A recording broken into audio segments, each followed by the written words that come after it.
What would change in the world if you, me, and everyone choose to feed the wolf of possibilities instead of the one of doubt, distrust, and despair? The way I see it, our point of view creates reality, not the other way around. Somewhere deep within, I think we know that. In this podcast, I am daring you to claim this remarkable superpower. Join us and be inspired by trackers, explorers, and finders of possibilities from the multiverse of hope. Welcome to the podcast, Feeding the Wolf of Possibilities, with your host, Katarina Valentin. So, welcome everyone to this episode of the Feeding the Wolf of Possibilities podcast. And my guest today is Emily Russel. She's an Access Consciousness certified facilitator, a body enthusiast, a social media maven, a speaker, and a mother of two little girls, and a lover of having fun. Now, in addition to that, she is also very interested in magic and practices daily. And that is what we will explore today, magic. So, Emily, did you believe in magic when you were a kid? Absolutely. And then also, I did in my own world. It's not like it was very prevalent in the family, except for Santa Claus and the Easter Bunny. But yeah, and I actually just recently recalled a time when I was little where I used to have these like imaginary creatures in the hallway when I would get up and go to the bathroom in the evening and like kind of play with them and dance with them. They're little monsters that I used to not find frightening at all and just play around with them. And I remembered recently that at that point, I went to tell my sister about this sort of magic I had encountered and did encounter every night when I would go to the bathroom. And when I told my sister, there was something, I can't quite remember what the words were, but the energy was, that's not possible, or you shouldn't have that magic. And I completely put a limit on it and turned it off at like probably the age of 3. Wow. So is that when you kind of became the more supposedly adult of magic, where we know that magic doesn't really exist, but we can kind of talk about it in a more distanced way? Yeah, that's a great, I think absolutely. And at that point, then it was okay to still believe in Santa and those things. But exactly that, like how we are as adults, that it's fun to talk about, but I don't really believe in it. So when did you rediscover magic? Oh, I would say I've been rediscovering it, especially since coming across Access Consciousness 8 years ago and getting more and more how the simple things like asking a question and being willing to receive is the magic that you can create in your life. That was from that simple of a request that things can show up that your brain mind could never figure out. You know, it's funny. It may even be that your 3-year-old brain was actually asking for company in the hallway. And there it was. Exactly. And I remember not thinking that was scary, but they looked kind of like, do you know like Frankenstein heads? Yeah. And thinking that was so fun to play with these little beings or whatever they were. And then somehow by sharing that, it was not okay. And I had to diminish that bit. And just by recalling that little bit of a memory, it seems like that's been able to access something again as me, like now as the adult, like, wait a second, I actually knew of different worlds to play in, and magic that could be everywhere, especially when you don't, like, when I obviously had bought my sister's world as, oh, okay, that's not okay, or that wouldn't be fun, or that doesn't exist. And then from there, still allowed bits of wonderful magic to show up in my life. But I think recently looking at this topic and really getting how practical it is too, like that old film from, I think it's the 90s, Practical Magic. I've been rewatching it lately and fascinated with, the history of the witches. And there's that wonderful other show on right now, Discovery of Witches. I don't know if you've been watching it. Yes, I love it. I also read all the books. I find it amazing. Yes. Amazing. And then also, you and I are both very lucky, and we work with Dr. Dane here. And one of the classes that he does, Symphony of Possibilities, is so much about tapping you into the magic with your body and your hands and energy and what you know. And I would say definitely with it, exploring that, my life has changed a lot, and my perception of what magic is and what we are, that we are the magic. And it's fun because you mentioned two things, because I was going to ask you what practical magic is. And you already mentioned the question so that you ask and receive. And then the second thing you mentioned is to actually be able to perceive and play with energies as something that kind of goes beyond what's considered the normal non-magical world, that you can actually tap into that. But could you just describe what you mean with practical magic? What is that for you? Well, it's a great question, and I think I'm sitting here next to my puppy, and I would say he's a very good example of like where practically I think we'd all like our lives to be easier, more ease, more fun, more loving being alive. And the magic is that you can actually ask for that, for your life to be more ease and for little wonderful possibilities to show up. And I think so many of us don't even think to ask for that. So he was a great example of my daughter had been asking for a puppy for years and it didn't seem quite like the right time. And then about a year and a half ago, I ran in to the veterinarian that I grew up with as a kid who took care of our pets when we were little. And I asked him, I said, hey, if I were to get a puppy, what breed would you suggest? And he suggested the kind we have now, which is a King Charles Cavalier. And I said, okay. And I just sort of filed that away for the future. And then Corona hit. And as you know, I was doing a lot less traveling and my girls reached a certain age. And I thought, oh, maybe now is a good time for a puppy. And we went on a little rafting trip in the summer. And you know, when you Google things, it checks the radius near you. And we just happened to be to dinner and Googled this kind of dog and found this most wonderful breeder, like an hour down the road. And I called them that day and they said, oh yeah, we have a new litter coming all the time.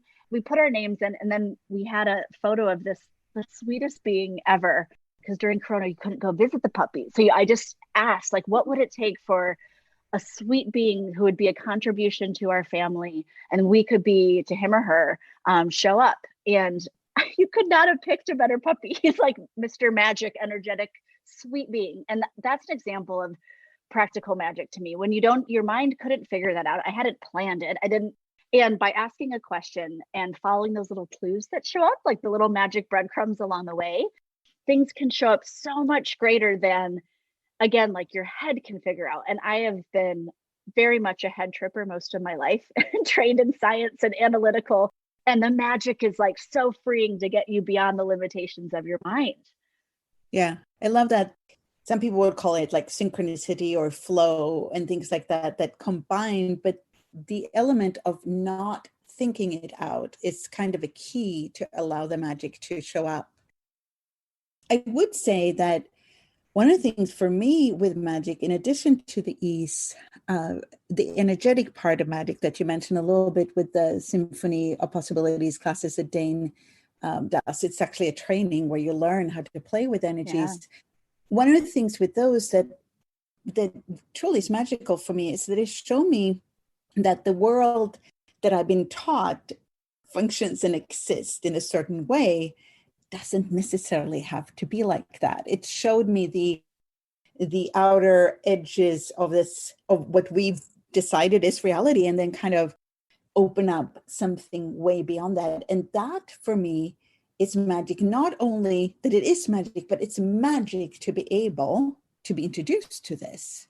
And it opens up a whole new world. Absolutely.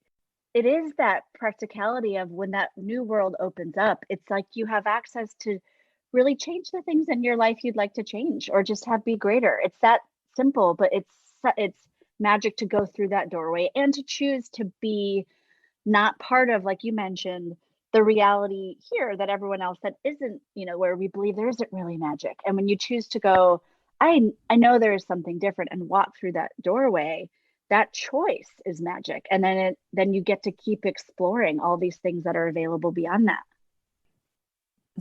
And also when you're talking, I realized that so many people around the world truly are longing for magic. They're longing for something to be beyond what they've been taught so far exists. And what they've been taught so far is probably why a lot of people are looking for spiritual things or religion or something like that, the sense of awe that comes with something bigger, undefinable, unexplainable.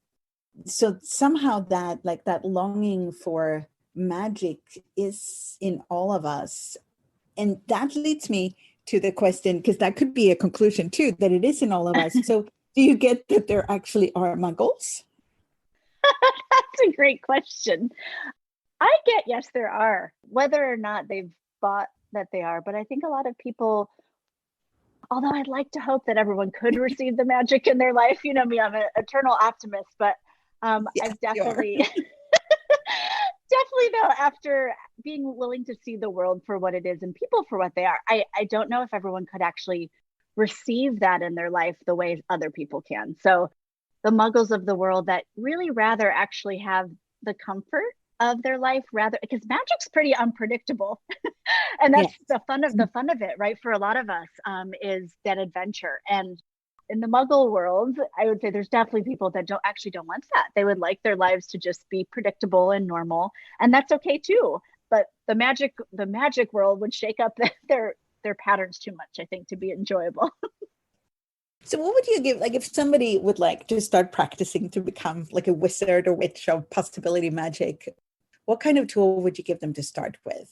What could they start practicing today? You know what's funny? When you ask that, I remember, and you've maybe had this experience too, but when I very first started playing with different things, and yoga was one of the first, I don't know if you'd call it a modality, but something else I got into beyond where there was magical possibilities with your body and beyond, what we are all used to seeing and hear. I wrote down, I did some exercise where you look to your future self and what you'd like your life to be like. And I had written down these things in a journal. And then after a couple years maybe 10 years later, and playing with access consciousness, I went back and I found that list of things that I had asked for. And it was amazing. They had all shown up. And I had forgotten about a lot of the things that I thought were important or wanted to ask for or wish for at that time.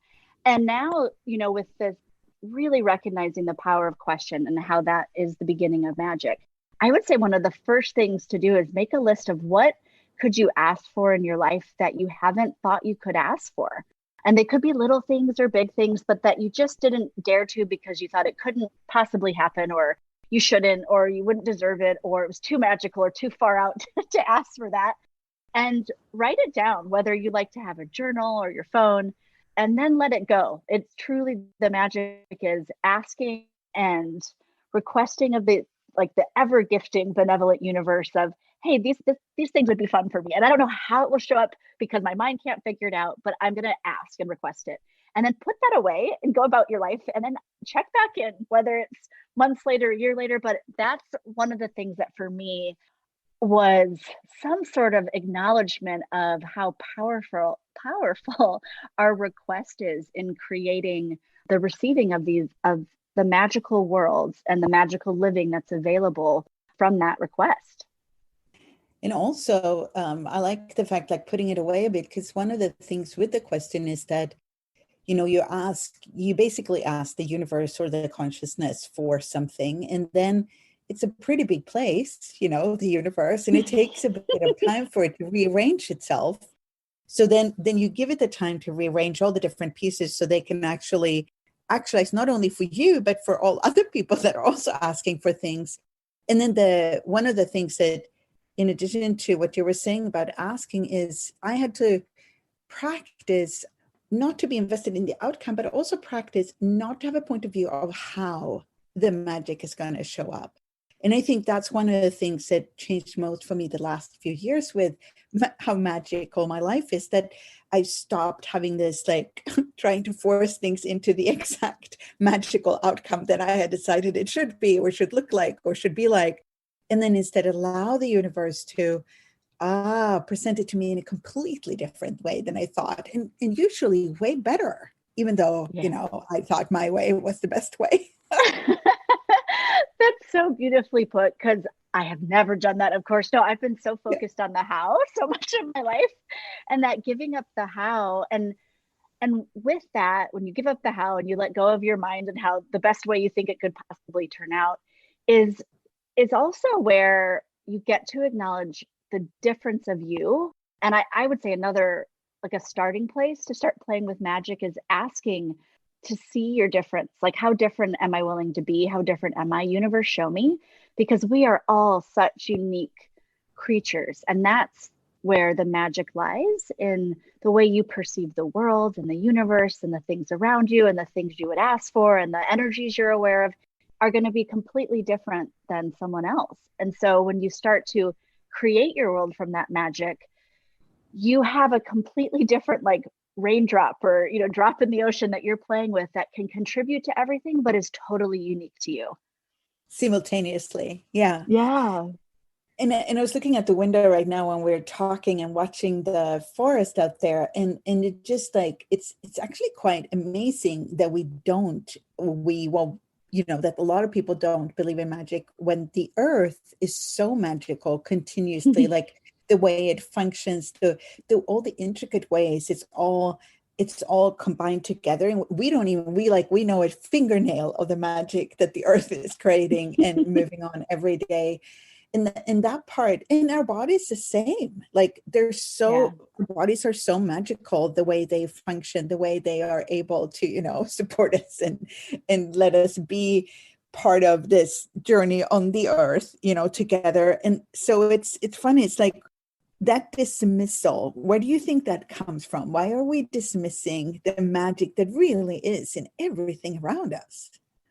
Oh, that's you were asking that question, and it's so brilliant. And as you were asking, I started to realize, at least for me, and I wonder if it's the same for other people, that dismissal came through trying to figure it out, like figure out the how. And I had a fascination with, like, the human body and science my whole life. I majored in biology, and you were telling that story, and I was like, wow, that original curiosity in the body, in the earth, in the natural world, came from being fascinated by the magic. And then the only way to study it was to break it down and figure it out how everything works as a way to, and I just realized as you were asking that, I think that's how I started to look for the how, and that was somehow, which is fascinating, but it does miss a bit of that magic that is something of consciousness in the universe that you can't always explain.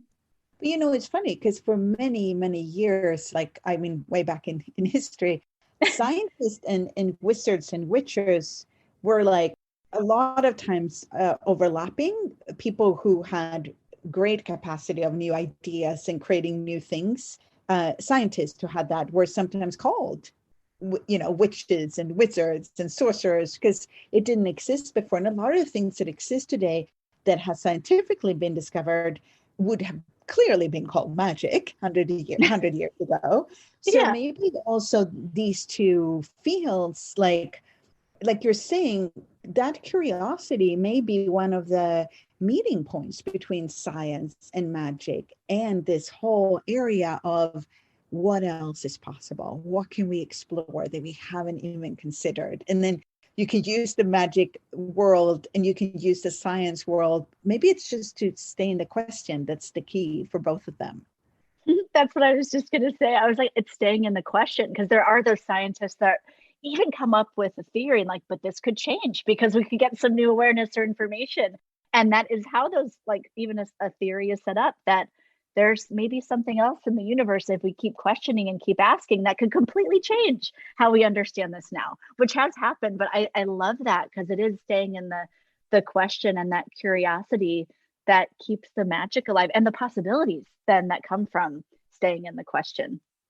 Probably, maybe you studying biology was the closest you could come to study to become a witch or wizard at the time.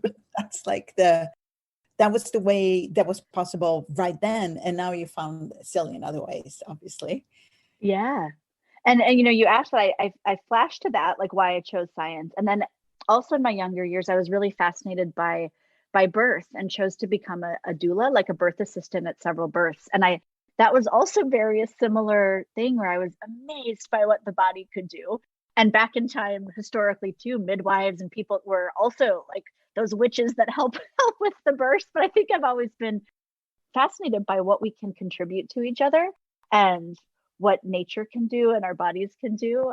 So it's really fun chatting with you, because I actually do realize how that those seeds of what we know is possible are there from the time we're born, from our being. And then sometimes, like I had, as we become adults, we maybe turn it down or don't look at what we're aware of, but it's always there. And that's the gift of, I think, starting to ask questions and ask about, oh, I wonder what magic is available, or what do I know in the world that no one else knows? And you start to uncover those seeds, or that little flame that maybe you had turned down, but really is still always inside of you, because you are the magic.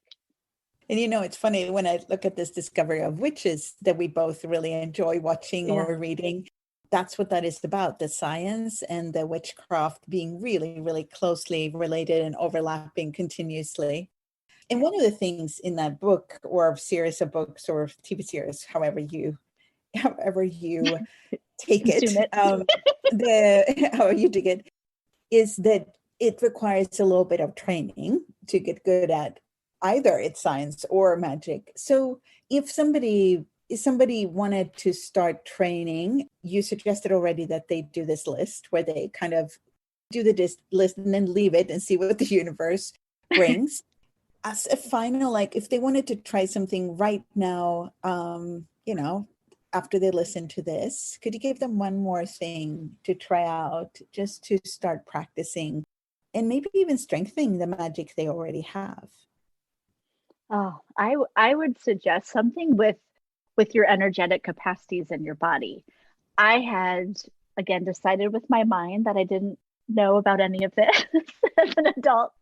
And either to recall a time, or if you have, a wonderful friend in your life, or a child or a pet that you can touch and hug, which I know right now in some countries is more difficult than others, but actually acknowledge the energy that is in your body and in your hands. And I know before I acknowledged any of that, I remember holding I have two daughters, and when they were born and they were little, and knowing the exact way to rock or move them, I found myself doing these crazy dance that I knew exactly how to calm them down.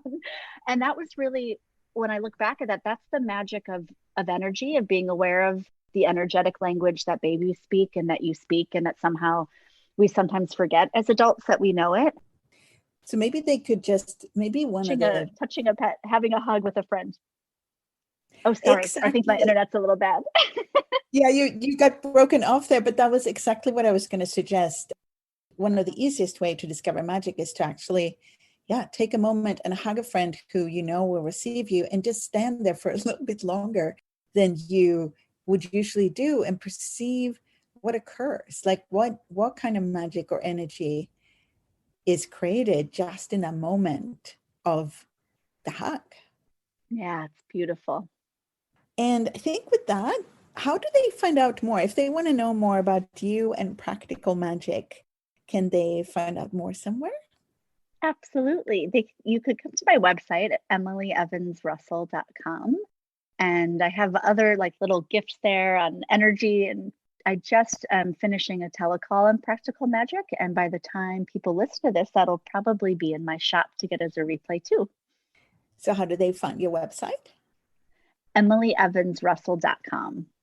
Thank you. Okay, so thank you so much. I'm going to go out and I think be magic in the forest for a little bit. That sounds wonderful. Thank you so much, Katarina. Thank you. Bye. Bye. Thank you so much for listening to my podcast, Feeding the Wolf of Possibilities. I hope you have more space in your world now. If you would like to listen to earlier episodes, share with other people, or subscribe, please go to Spotify, iTunes, or visit KatarinaValentin.com/wolf.